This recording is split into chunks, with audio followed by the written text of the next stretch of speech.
Hello, everyone, and Happy New Year. I'm John O'Loughlin. Welcome to McDuff Lives. And today I am providing a summary of my thoughts on the book, The Skorzeny Papers, by Major Ralph Ganis, USAF retired, a book that I bought a few years ago and started to look at and kind of didn't think it was going to be a good read, so I put it aside.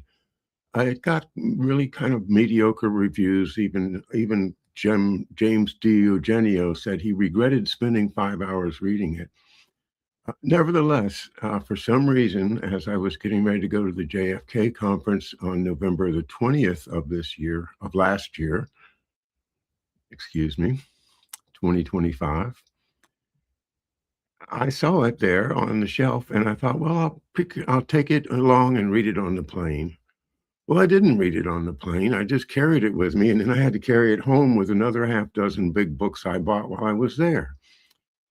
But people were talking about it at the JFK Historical Conference in Dallas, where I went, and so I thought, I do have to read it. So I started reading it, and honestly, it's a difficult book to read, as I had first thought. But nevertheless, because of just something told me I needed to read this book. And I found out what it was. And you'll find out too as I give you my view of the book, Skorzeny Papers by Major Ralph Ganis. Sorry, don't know how that happened. All right, let's go.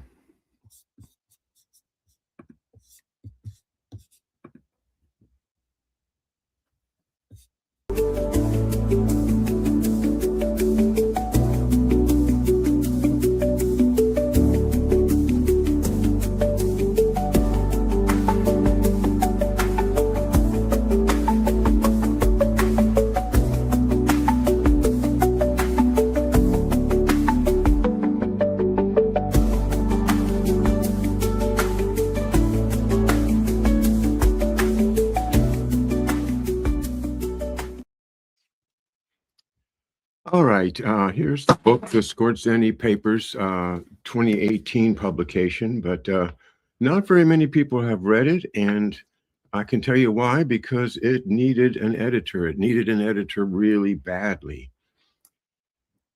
However, there is a positive side to that fact that it needs an editor, and that is the fact that I, if having written my book, understand how difficult it is to edit, especially editing your own work. And this was not published by Oxford University Press. This publisher is, sorry, I should have it in hand. At any rate, I don't think that this is necessarily bad news. It's called Hot Books, Hot Books. So if Hot Books rings a bell with you, I'm happy to hear it, but I don't know if it's anything but just a personal project. As a result of that, I can conclude that this book is not one of those that would be endorsed by the powers that be as safe reading. In other words, the odds that this author, Ralph Ganis, is trying to help us learn the truth increase as the level of the publisher's connections to the CIA, et cetera, decreases. And that's something to ponder, that perhaps in writing this, kind of like I did in writing my book, McDuff Lives, I was providing something that was on my conscience that I needed to do. I just needed the world to have access to my dad's basic acts of his life and his early death. And I think that Major Ganis has put together a lot of amazing things to convince us that, in fact, Otto Skorzeny was the head of an assassination bureau, which probably had the job of assassinating JFK. he will tell you that he doesn't have a, hard evidence, a smoking gun. But what he does have is tons and tons of circumstantial evidence. And I was thinking the other day as I read a comment by someone that said that between eyewitness evidence and circumstantial evidence is more reliable.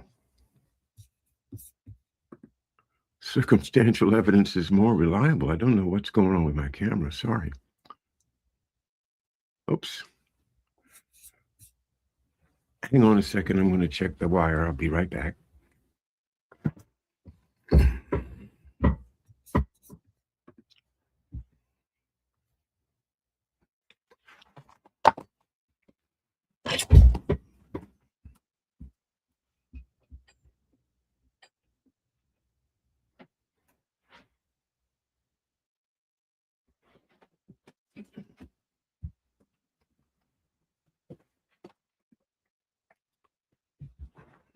No, it didn't fix it.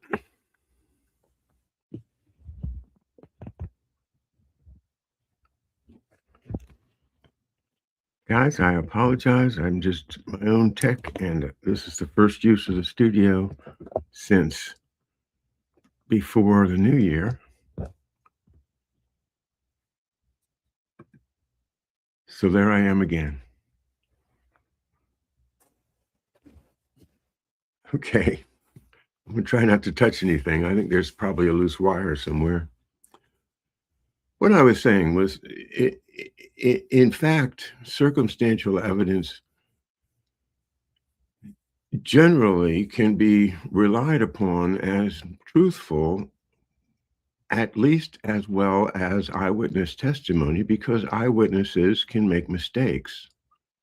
But the circumstances that create the whole res gestae in Latin, in legal terms, the situation.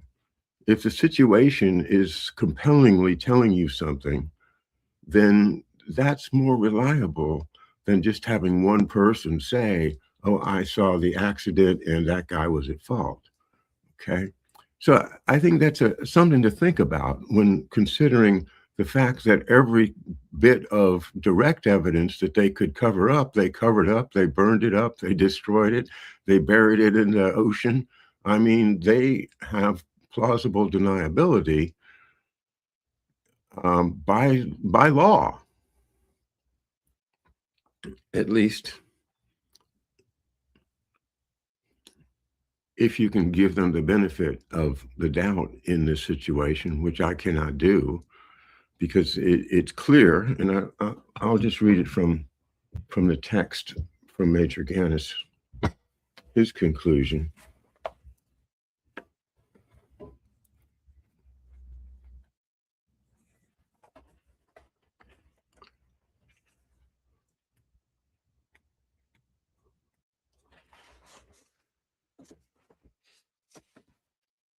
On November 22nd, 1963, an assassination network was in place in Dallas. It was constructed of associates of Otto Skorzeny and initiated by his minders in the U.S. government and clandestine groups within NATO.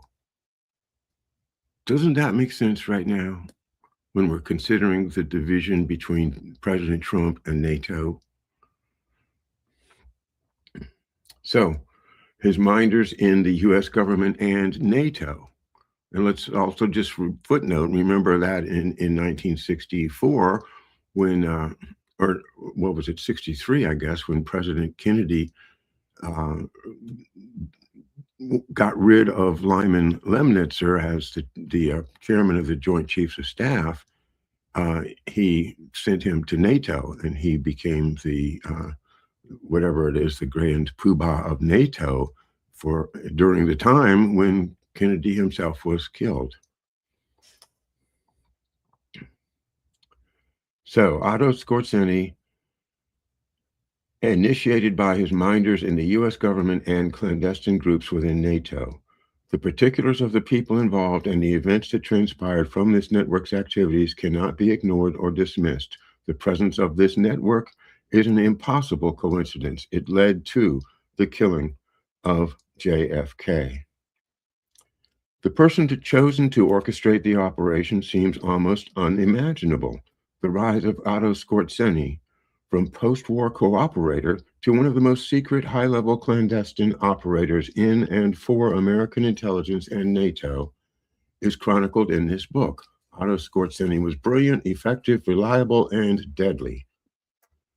But he wasn't chosen for his willingness to pull a trigger, rather for his genius at planning and execution. Both definitions of execution apply, he says in parentheses. His network for operations was unique and conveniently obscure from any actual government. Lee Harvey Oswald was a dupe, recruited to the network as a ploy.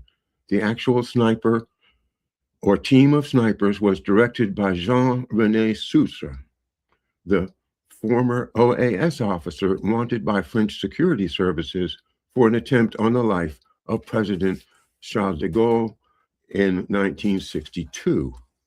Shortly thereafter, he was working for Skorzeny, dispatched to Dallas, and subsequently secretly ushered out of the United States. And by the way, that was just revealed in the recent years that the FBI snatched Skorzeny on November 22nd, 1963 in Dallas and flew him out of the country, perhaps to Mexico, perhaps to Canada. I'm not sure. I didn't follow it that much. But the idea that an FBI plane picked up Skorzeny and got him out of the country on the same day that, not Skorzeny, Soutre.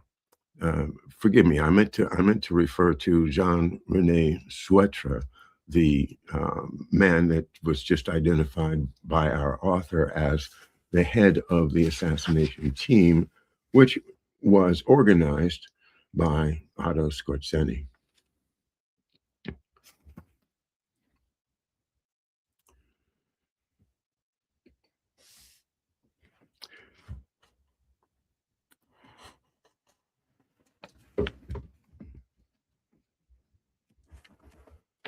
I'm going to go back to the beginning of the book now and just read some of the preface, which also gives you the main story, which, there's the conclusion I've already given to you. But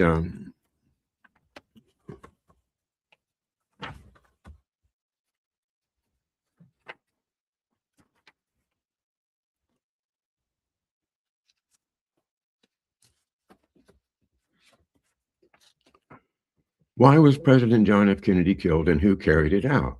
All of the investigations, commissions, and academic works have not answered these questions. This book integrates startling new information that does resolve the mystery.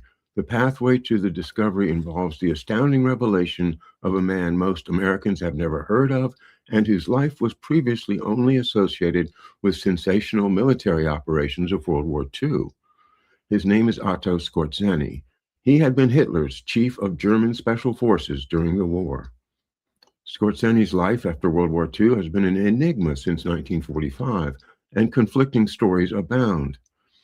In some histories, he is reported as a nefarious ex-Nazi, while other accounts suggest he was in some way involved in Western intelligence intrigues, but give no details as to his involvements.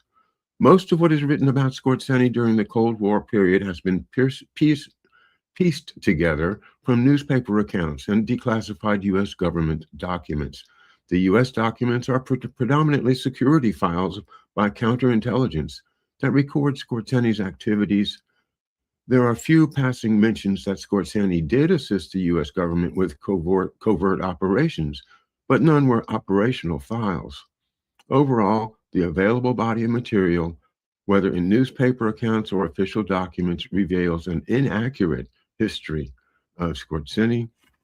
Many authors have been transfixed on Skorzeny's association with Hitler and maintain that Skorzeny was a diehard Nazi who organized and maintained a worldwide neo-Nazi movement after the war. This is not accurate. Others blend Skorzeny's Nazi past with his poorly understood assistance to U.S. intelligence to suggest a Nazi faction within the U.S. government. This too is inaccurate. The truth is found in the Skorzeny Papers. And I'll just explain the Skorzeny Papers. The title of the book is that the author says that he uh, found out about an auction of Skorzeny's papers. And Skorzeny had kept detailed notes of his business relationships throughout his career, and particularly after 1945. And that within those notes about his business relationships, you can see that those relationships were all tied to some work for some intelligence agency, and that he really was, after the war, uh, a uh, a guerrilla operation for hire.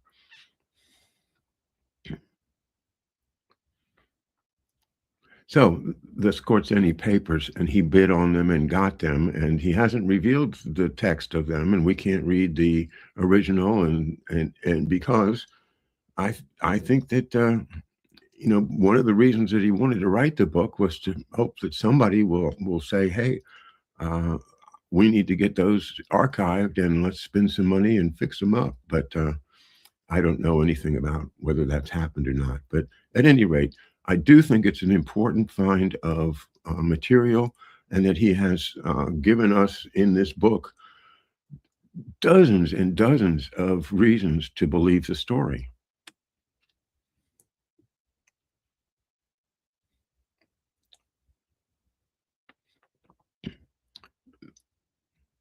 The truth is found in the Skorzeny Papers that show his post-war life was in no way a continuation of the Third Reich, nor a sensational U.S. Nazi plot. This is simply a chapter in the history of the Cold War in which the survival of the West against communism was the paramount motive. In fact, it will come as a startling pronouncement that this man, Otto Skorzeny, was a trusted asset of many Western countries, including the U.S. government, in the leveraging of all viable assets to ensure victory over Soviet aggression and prepare for a potential Third World War. In 2014, the German government admitted that in the immediate years after World War II, a secret emergency combat force, or shadow army, had been formed, made up of former Third Reich soldiers prepared to defend Germany in the event of a Soviet invasion. It was revealed that Skorzeny was a part of this formation. In fact, all of the plans related to Skorzeny's involvement with the German contingency army are in the Skorzeny Papers. In 2012, Israeli historians revealed that Skorzeny had assisted their country with espionage directed against Egypt in the early 1960s. Then in 2015, newspaper reporters added that Skorzeny had carried out assassinations for the State of Israel against individuals who were connected to weapons of mass destruction. Just flesh that out a little bit. The Egyptians had gotten some of the Nazi scientists to help them develop a rocket program, if not even nuclear. But so the Israelis hired Skorzeny to assassinate those Nazi scientists that were helping Egypt. That's one of the stories that you get if you read the book. Pardon me a second.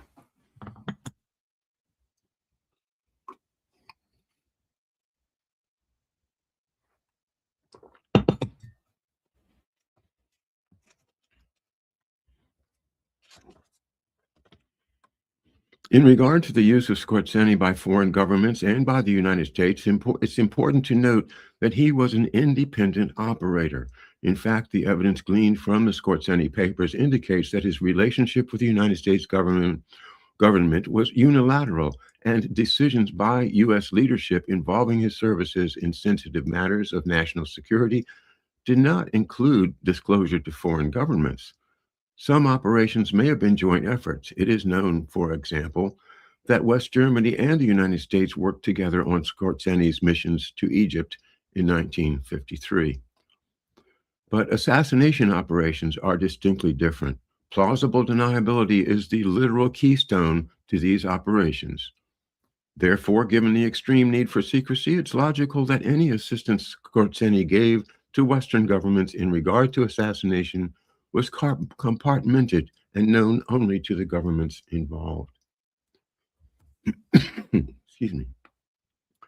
Of special interest were Skorzeny's capabilities in covert operations, including the targeting of individuals. Assassination operations were carried out extensively during World War II by both the Allies and Axis powers. When the war ended, the one-time allies, the United States and Soviet Russia, initiated a Cold War and instructed their intelligence agencies to begin extensive covert actions directed at each other. Assassination played an important role in this saga and included the elimination of enemy agents, military commanders, political leaders, and scientists involved in the development of weapons of mass destruction. Both countries developed special units to undertake the highest level of targeting in assassination, known as executive action. In other words, those directed at foreign leadership. Skorzeny was brought into these Cold War intrigues immediately upon his release from internment as a prisoner of war.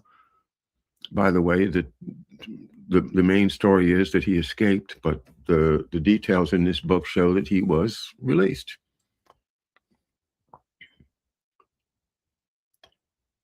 From internment camp after World War II, of course, as a leading SS Nazi.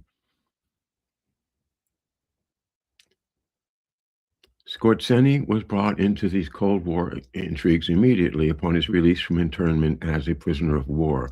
Over time, he developed a post-war network that would eventually become a strategic assassination asset of the United States for implementing executive action. This assassination capability was known only to a select, highly secretive group. The author will present evidence that the operation that targeted President John F. Kennedy was the utilization of this capability. We will show that Kennedy's murder was neither an ad hoc event nor a conspiratorial arrangement with criminal enterprise, but the calculated implementation of a pre-existing government capability that was ordered into action. All right.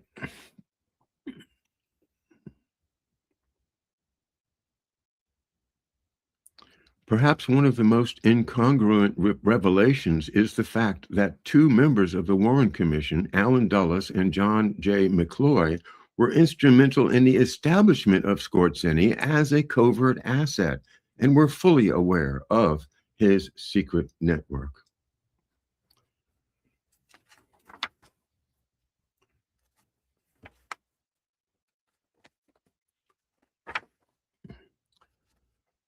Chapter 1, A War with No Rules. Quote from Winston Churchill, Admiral Darlan's murder, however criminal, relieved the Allies of their embarrassment at working with him.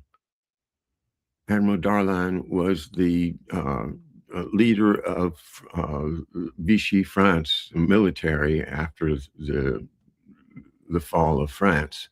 And he was difficult to work with for Winston Churchill. And so one day Winston Churchill kind of said, who will rid me of this meddlesome admiral? And he disappeared. Well, that's a big example of what goes on with Winston Churchill's Special Operation Executive, SOE, which was controlled by the Ministry of Economic Warfare. And the SOE is where the British side of this begins under Churchill. With the threat of invasion passed, this is after Battle of Britain in 1940, Churchill immediately turned his attention to going on the offense as best he could and issued new orders to the SOE to, quote, set Europe ablaze using subversive warfare and covert action. Over the course of the next 6 years, the SOE, along with units from the commandos and parachute regiments, conducted espionage, sabotage, and reconnaissance across the occupied areas of Europe. Okay. The idea for the American organization, eventually known as the OSS, actually originated from William Stevenson, the British intelligence liaison to the United States. Stevenson was head of British security coordination, an intelligence outfit tasked to speed America's entry into the war on the British side. Stevenson approached President Roosevelt with the concept of an American version of the SOE. The Americans had monitored with great interest the successes and efficiency of the British Secret Services, SOE, and commandos. Roosevelt immediately supported the formation of such a group. The man chosen to lead it was William J. Wild Bill Donovan, a highly decorated hero of the First World War. All right. The British were fond of him, particularly Winston Churchill, who gave Donovan open access to classified information. Donovan was also close to Sir William Stevenson, a Canadian businessman, codenamed Intrepid, who was Britain's top spy in North America. All right. I can't go into all these details. I've covered them a lot in previous shows, especially when we talk about Stevenson and the role of the British in initiating our OSS, as well as through Major Lewis Bloomfield, the American/Canadian/British Zionist that recruited the agents for Division 5 of the FBI. My point here is this book confirms, or at least supports, my idea that the British are very much involved in the assassination, okay?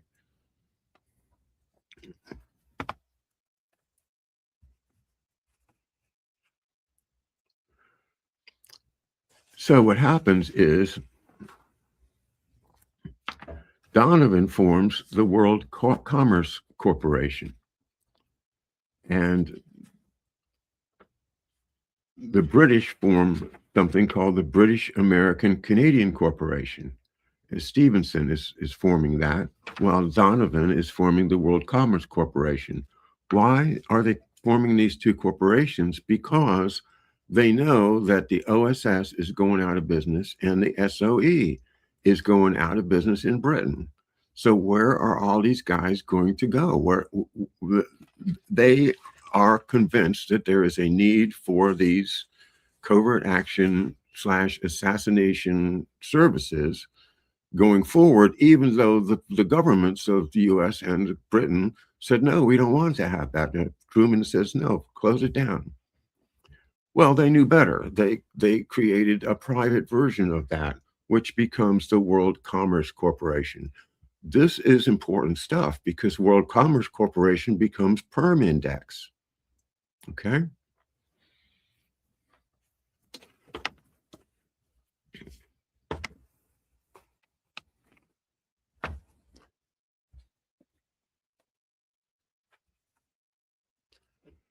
The connections to the White Russians are here. The connections to the French are here all over the place. And in fact, the connection between the OAS, the French organization, the secret French army that tried to overthrow de Gaulle and to prevent the freedom of Algeria in that horrible, dirty war, were also supported by Otto Skorzeny.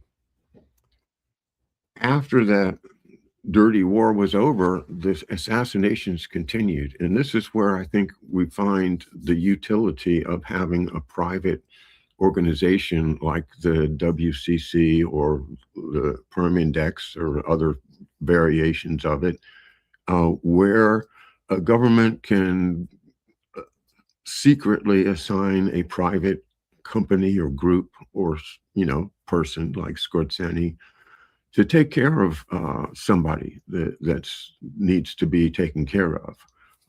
And that includes just regular people, probably a whole lot more just regular people than heads of state, but we do hear about the heads of state. And when you look into most of them, it's not hard to find a trail in this book that leads to Skorzeny.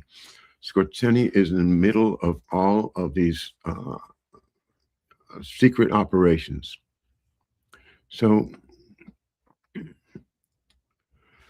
those of you who are aware of or have studied, the assassination plot, are aware that there's a mystery still out there that involves a CIA asset called QJ/Win. That's the CIA code name for somebody that appears to have been there whenever Skorzeny would have been there. And the author here makes a very good case that Skorzeny was QJ/Win. So again, that's too much information to try to jam into a show where I'm just trying to introduce you to something. But let me go to page 308 and read this. The order to carry out the assassination of President Kennedy necessarily originated at the highest level of the United States government. Who exactly issued the order is not known, nor do we have the details of the decision-making process that led to the order. However, if we view the Skorzeny network as a weapons system, which essentially it was as a foreign leader assassination program, it could only have been activated by direct orders from the highest quarters of the government. This is reasonable to deduce, since using it would have had major geopolitical implications. Thus, it is also logical to assume that any order to carry out a strategic assassination of this magnitude came to Skorzeny verbally via a trusted agent. We do not know who delivered the fateful order.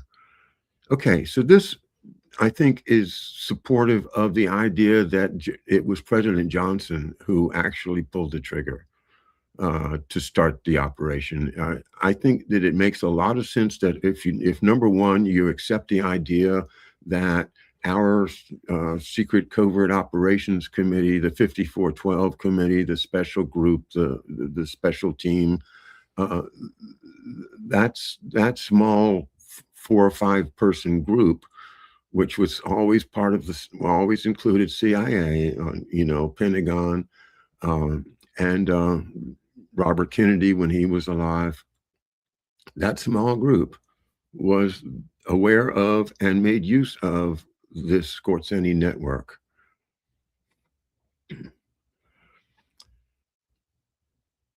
The idea that our government has been using a former Nazi, he was with the invasion of the Soviet Union. He was there when they were assassinating the Jews and the Polacks and the Polish people, pardon me, and the White Russians and anybody and any Soviets that happened to fall into their hands. That he is a mass murderer, and we took him into our service. Well, we didn't officially, did we? But when he's working for these private corporations that are created by our unemployed spooks and maintain contact with Alan Dulles, as Alan Dulles maintained running our CIA foreign ops after he was fired. You see, this is an ongoing coup d'etat. And they don't care about the Constitution, and they don't care about the citizens, and they are running this foreign policy with assassination as they consider it to be just another tool in the toolbox. They have no moral qualms about it. How can that be? How can we as Americans have let this happen? Well, we let it happen, and it's still happening.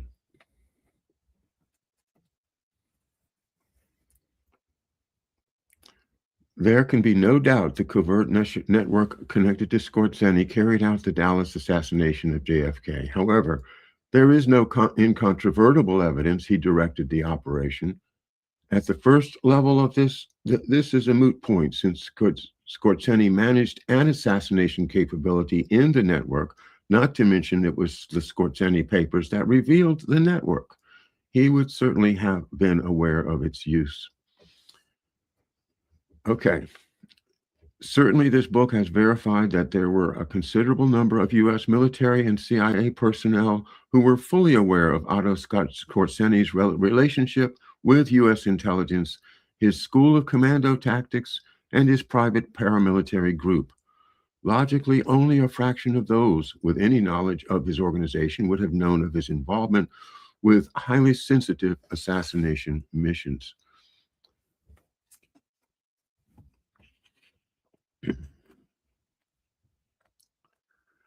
Now, I want to go to the answer to the question of why did I feel a need to read this book? Okay, what drew me to read it? And I found the answer in Appendix C. Because so much of my work has come out of the work of Douglas Valentine and his book, The Phoenix Project, which I read in its entirety on my first channel, and darn YouTube took it down.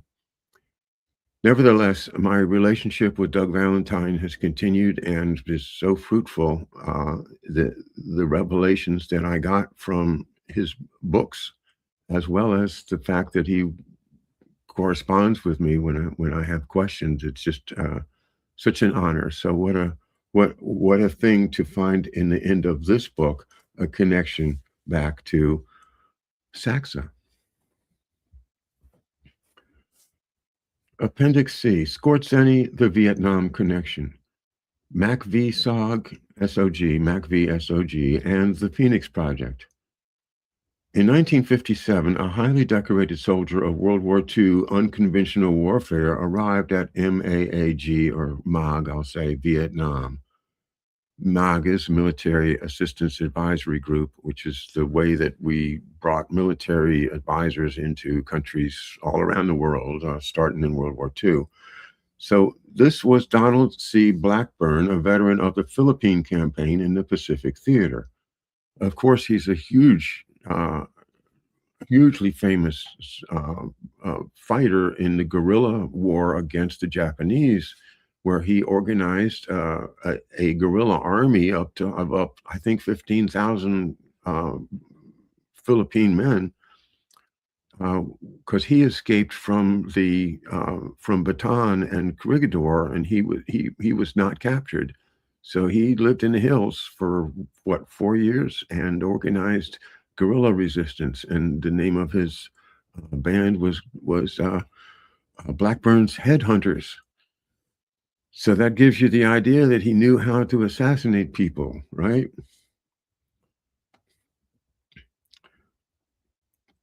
As an Army lieutenant, Blackburn had evaded Japanese capture at Bataan in 1942, escaping with a close friend, Captain Russell Volkman. Both men were considered founders of American Special Forces and would later rise to become general officers.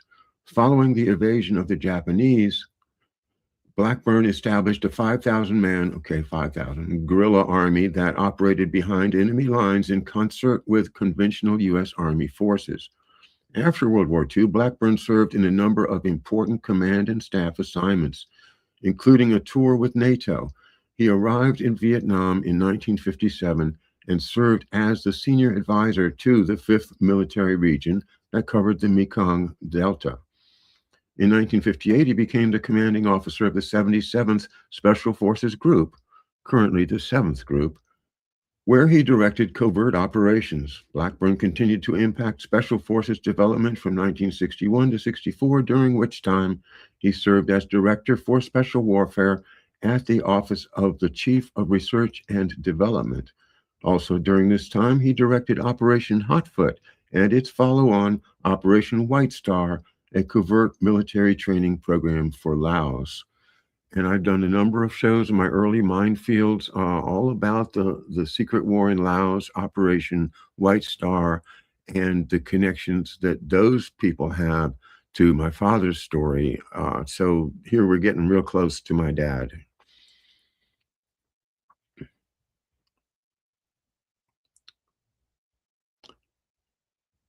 In 1964, now Colonel Blackburn became Deputy Chief of Staff as Director of Special Warfare. In Vietnam, Lieutenant General Westmoreland was appointed Deputy Commander of the United States Military Assistance Command, MACV, Vietnam, on the 1st of January. This is 1964, okay? The 1st of January, a month and a week and a half since the assassination of President Kennedy, and now we're ginning up the special forces right now, okay? So Blackburn becomes the Deputy Chief of Staff for Operations as Director of Special Warfare. Westmoreland creates MACV on the 1st of January. On January 24th, the U.S. activated a highly classified joint unit for service in Vietnam called the Military Assistance Command Vietnam Studies and Observations Group, MACV-SOG.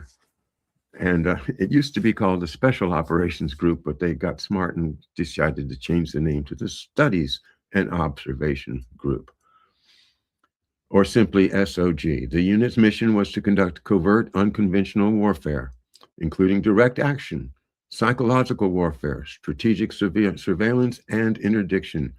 Part of the psychological warfare mission was assassination. Although SOG was administratively part of MACV, it answered, quote, directly to the Joint Chiefs of Staff in the Pentagon via a special liaison, the Special Assistant for Counterinsurgency and Special Activities, SACSA, unquote. Overall, SOG was the largest clandestine organization since World War II.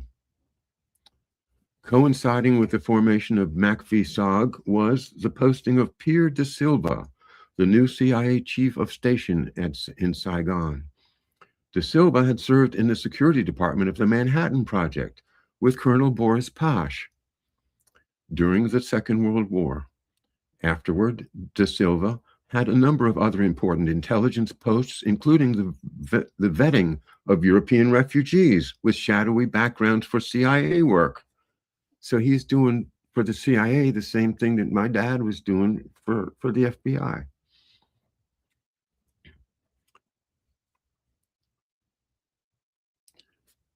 In these latter capacities, he may have been part of the intelligence operation connected to Otto Skorzeny's release plan, regardless when they let him out of the internment. Regardless, De Silva had some level of contact or inside knowledge of Skorzeny at some later point, as we will see shortly. Colonel Blackburn would eventually be assigned as the head of SOG in May of 1965. However, the first commander was Colonel Clyde Russell, a veteran Army paratrooper with little unconventional warfare experience. Let's skip ahead some of this. Okay, and then they go to the Gulf of Tonkin. August the 2nd, 1964, North Vietnamese patrol boats attacked the U.S. destroyer Maddox in the Gulf of Tonkin. Okay, that's what Major Ganis is saying, and I note a really strong bias on Ganis's part to accept whatever the Pentagon story is. That doesn't mean he's trying to spin me. It's just his opinion. That's his view. This incident initiated a series of events that escalated the Vietnam conflict. Of course it did. And then here comes the hundreds of thousands of American GIs.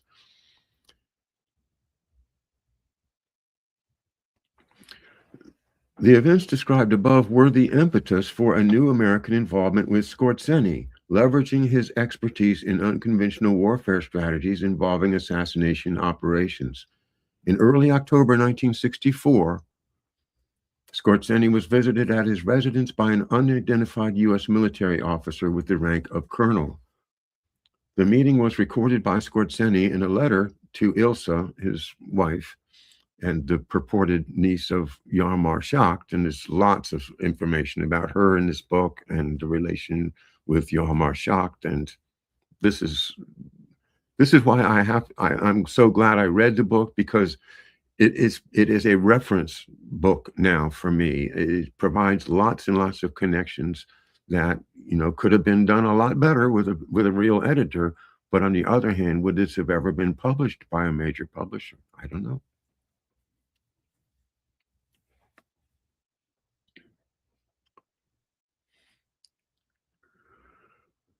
In a letter to Ilsa, Skorzeny said, "Now for something very successful. I was visited by an American colonel from Washington who was active during the war and afterward all over the world. He came on behalf of a group of friends. Apparently, certain changes are about to take place in America."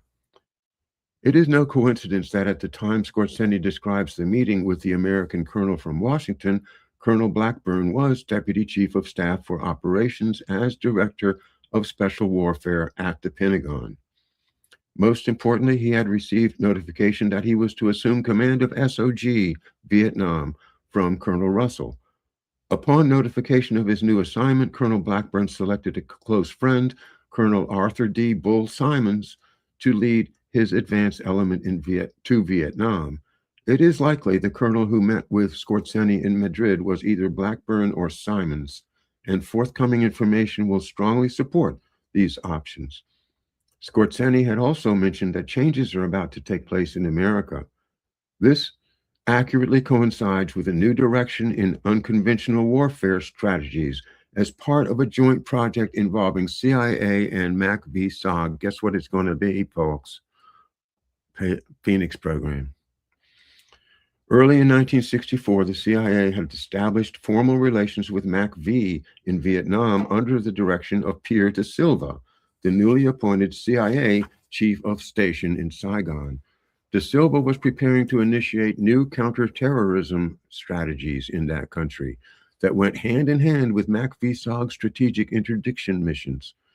On October 1st, additional units arrived in country with the deployment of the 5th Special Forces, now under a new program instituted by De Silva. Joint commando teams of American and South Vietnamese, called Provisional Reconnaissance Units, or PRUs, were to carry out punitive missions against the North. It was noted by the historian Douglas Valentine in his outstanding book, The Phoenix Program, that in the above passage, I'll read it to you, De Silva was describing Phoenix. This is what De Silva wrote in his autobiography called Sobrosa, which of course means under the table, was to bring danger and death to the Viet Cong functionaries themselves, especially in the areas where they felt secure. We had obtained descriptions and photographs of known cadres who were functioning as committee chiefs, recruiters, province representatives, and heads of raiding parties. Based on these photographs and their known areas of operation, we had recruited really tough groups of individuals, organized teams of 3 or 4 who were willing and able by virtue of prior residence to go into the areas in which we knew the Viet Cong senior cadres were active and to see what could be done to eliminate them.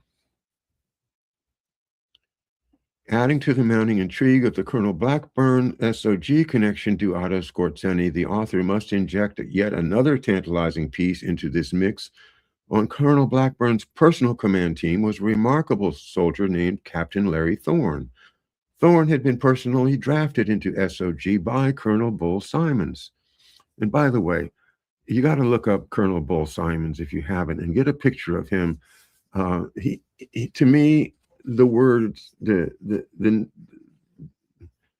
phrase knuckle dragger comes to mind. I mean, he is one of the original special forces guys in Laos, and then before that, I'm sure he was very active in World War II. I haven't looked that far, but if you want a real special forces guy to study, look into Colonel Arthur Bull Simons. Now, this guy Thorne was actually born in Finland.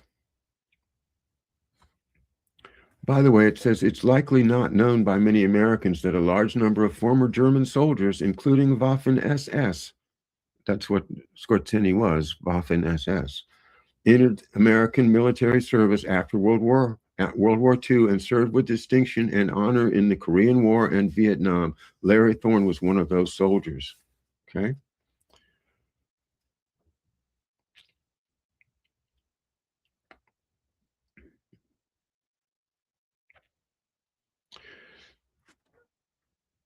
So this guy, Larry Thorne, whose name was not Thorne, it was Turney at the time, um, became a special forces officer for Finland.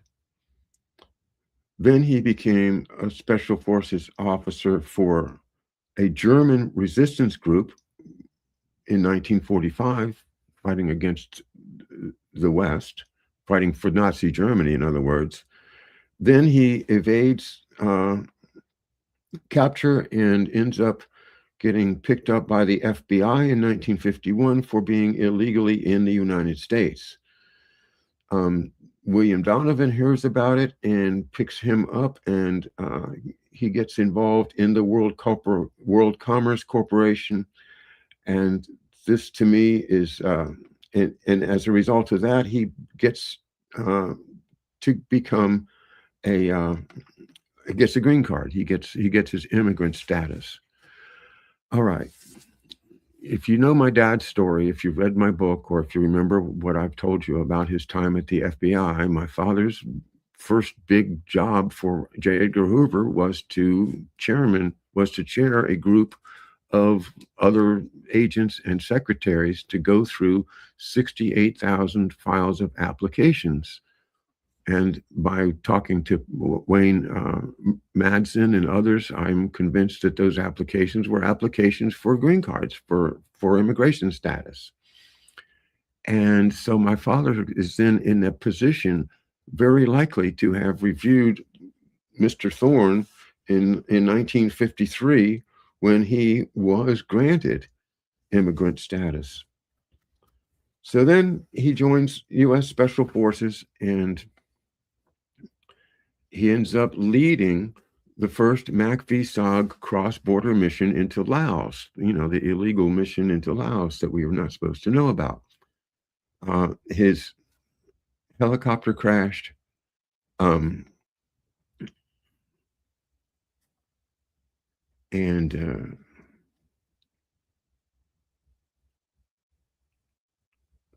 Thorne's assignment to SOG creates a nexus between him and the subsequent meeting between Otto Skorzeny and the colonel, either Blackburn or Simmons, in Madrid, where Skorzeny was approached to assist MAC-VSOG.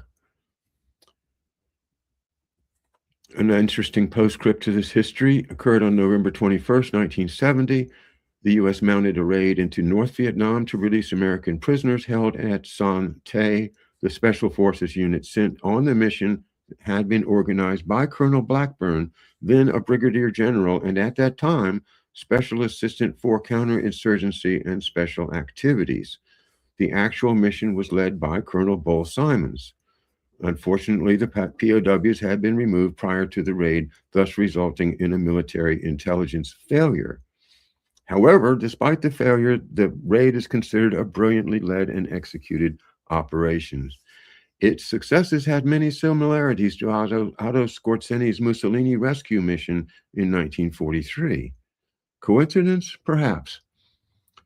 But in an interview conducted of Major General John Singlaub, who replaced Colonel Blackburn in Vietnam as SOG chief, the general stated that SOG began studying the possibility of a Son Tay raid nearly a year and a half before the actual mission was launched.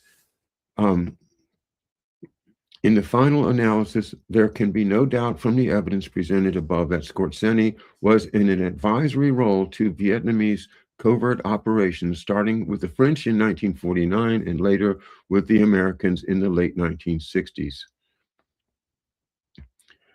In 1967, an article appeared in the San Diego Union with the headline, "German Army Colonel Set Green Beret Pattern." In the lengthy article written by a reporter named Ray McHugh, Skorzeny is credited as the model upon which U.S. special forces, commonly known as Green Berets, were formed. The article gave the highlights of Skorzeny's military accomplishments, but it's the revelation at the end of the article that draws our attention here. Skorzeny stated that his highest compliment came from a U.S. military attaché in Europe who had served in Vietnam. This man told me that the biggest successes of the American Army in Vietnam were based on the training and tactics evolved by my special forces. I hope I made some contribution. Vietnam is important to all of us, unquote, Otto Skorzeny. All right, that's a taste of what you will find in this book. My conclusion is this. In trying to decide where something is true or not true, in the law, which is my background, we have three different standards of proof. And in a ordinary civil case, something is accepted as true if it's more likely than not to be true. If you're trying to decide whether something is true or not, and you think, well, it's more likely that it is true than that it's not true, then that's acceptable as a conclusion that a judge or jury can make and say, okay, what they say is true, and therefore here's the judgment. Of course, in a murder trial, you can't be that offhand about it. You've got to have beyond a reasonable doubt proof. And in some particular cases, we have a middle ground called clear and convincing evidence, which means, well, I'm not absolutely certain, but I'm far more certain than just saying more likely than not. I think it's very likely. Okay. In my opinion, it's very likely that the facts recited in this book are accurate, and that the conclusions that Major Ganis is making need more study, but the presence of Otto Skorzeny everywhere in special operations and for different countries at different times, to me, it sounds like he is an operative for what we now call the Five Eyes, okay? Which includes Britain, the United States, the British Commonwealth, and then I would add Israel, if that's another one or not. I don't know if that's Six Eyes or what, but the idea is that these intelligence services are running operations like this. And whether it's the French or whether it's the Russians or whether it's the Americans, there is a war going on right now, and assassination is part of that war. The continuation of the assassination programs of World War II is, in fact, what we are seeing. And it's a whole lot worse now with the capabilities and new weaponry and satellite technology and digital everything. That confirms what Doug Valentine has suspected all along, and that is that the Phoenix program is coming home to roost. And somebody like Skorzeny being praised by military officers, and in fact, I think Major Ganis is basically saying, well, look, I mean, here's the story. Skorzeny was charged with war crimes. And he certainly committed thousands of war crimes, right? But at the trial, a British SOE officer testified on behalf of Skorzeny, and so did a CIA officer, or maybe it's OSS. But this testimony had to do with Skorzeny being charged with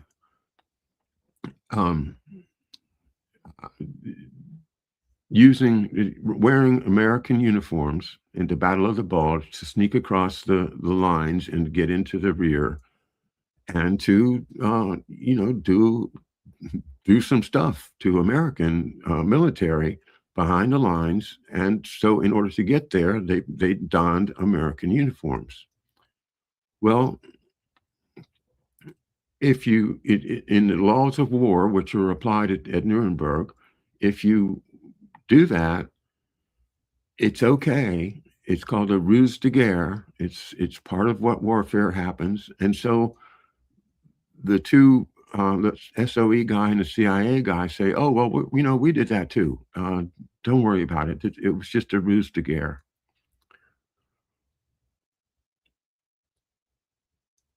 The thousands of other crimes that he committed were never discussed. They just tried that one case, and he was found innocent. Now, one of the people that testified was an SOE man who I looked up his bio, and it's another reason to just to have this book on the shelf because there's so many names in it. But this man, in his history, he had been captured while he was working as a SOE, Special Services British, with the Maquis, with the French. And he got captured by the Nazis, and he was tortured. He was tortured badly. The bad kind of torture. He was subjected to it. And yet for him to be put on the witness stand in defense of Otto Skorzeny, I have to suspect that he did that because the people that behind him, the government, the British government, wanted to get Skorzeny out. They wanted him to be free. So they put this guy who had been through hell by the Nazis there to exonerate one of the worst Nazis from war crimes. That's significant to me. It tells me that this idea that American and British and others put together a private army group, through World Commerce Corporation, through Perm Index, and the people that are associated with Perm Index, like Clay Shaw, are all connected to Dallas and the Trade Mart and the Book Depository and D.H. Byrd and the whole menagerie of Dallas suspects. Well, that was a little over an hour of my reflections on this book, and you can tell it's personal with me because of there you go. Donald Blackburn was the Saxa when my dad was working for Saxa. The connection is still sketchy. I don't believe it's been proven that Skorzeny was working with Blackburn or Simons, but again, I'd say it's more likely than not. Well, tomorrow I'm looking forward to seeing our good friend Harley Schlanger back. We've got a lot to talk about: Venezuela, Trump, and everything else. So be sure and join me and Harley Schlanger tomorrow at 11 a.m. Eastern Time right here at McDuff Lives. Thanks, everybody. We'll see you then.